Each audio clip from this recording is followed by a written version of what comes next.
من الشیطان الرجیم بسم اللہ الرحمن الرحیم۔ ایک آیت میں اللہ پاک فرماتے ہیں کہ یہ شاعر کا کلام نہیں ہے۔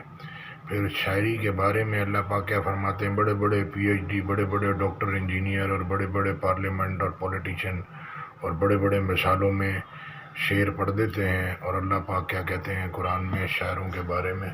وہ سنتے ہیں سورہ شورہ کی آیت کو، اور لوگ بڑے بڑے عالم بھی اس طرح کی بات کرتے ہیں۔ شاعروں کے بارے میں اللہ کیا کہتے ہیں یہ سنتے ہیں۔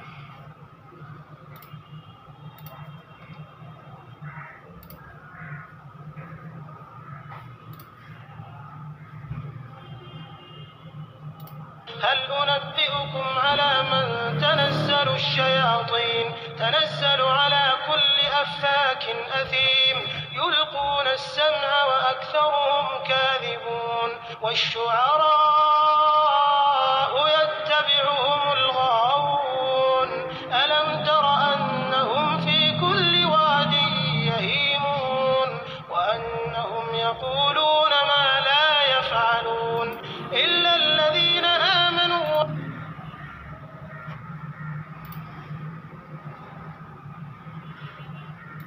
اچھا میں تمہیں بتاؤں کہ شیطان کس پر اترتے ہیں؟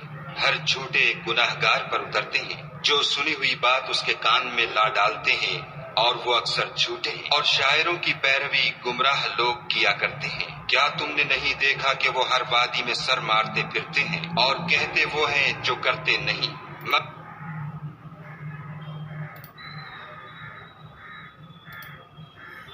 Shall I inform you on whom the devils descend? They descend upon every sinful liar. They pass on what is heard, and most of them are liars. And the poets, only the deviators follow them. Do you not see that in every valley they roam, and that they say what they do not do? تو اب یہ جب قرآن سیکھا ہی نہیں، کھولا ہی نہیں، پڑھا ہی نہیں، سمجھا ہی نہیں، اور زندگی گزار کے چلے گئے، تو کیسے پی ایچ ڈی کے پیپر میں آپ بغیر پڑھے ہوئے جا کے پاس کریں گے؟ ایم بی اے کے، ماسٹرز کے تو رٹے لگانے ہیں۔ اللہ کہتے ہیں یہ قرآن بھیجا ہے، اس کو یاد کرو اور اس کو زور سے پکڑ کے رکھو تاکہ تم عذاب سے بچ سکو۔ 90% لوگ روڈ ایکسیڈنٹ مرتے ہیں، اور 100 شادیاں ہیں، 50 طلاق ہیں، اور لوگ ایسے لوگ بدلی کرتے ہیں جیسے کپڑے، یہ صحیح نہیں ہے، وہ صحیح نہیں ہے، یہ اچھا ہے، وہ برا ہے۔ ہر انسان میں خیر شر دونوں سسٹم چلا دیے۔ اب یہ جاہل علم لے لے گا تو وہ سے اعمال کر لے گا، نہیں تو یہ اپنے حساب سے چلے گا تو یہ اپنی زندگی پوری ضائع کر دے گا اپنا حساب چلانے میں۔ اللہ نے جو بتایا قرآن میں، اور اللہ کے رسول نے سنت کا طریقے جو سکھائے ہیں، اس کو پڑھنا، سمجھنا، اس پہ چلنا ہے۔ جزاک اللہ خیر۔ السلام علیکم ورحمۃ اللہ۔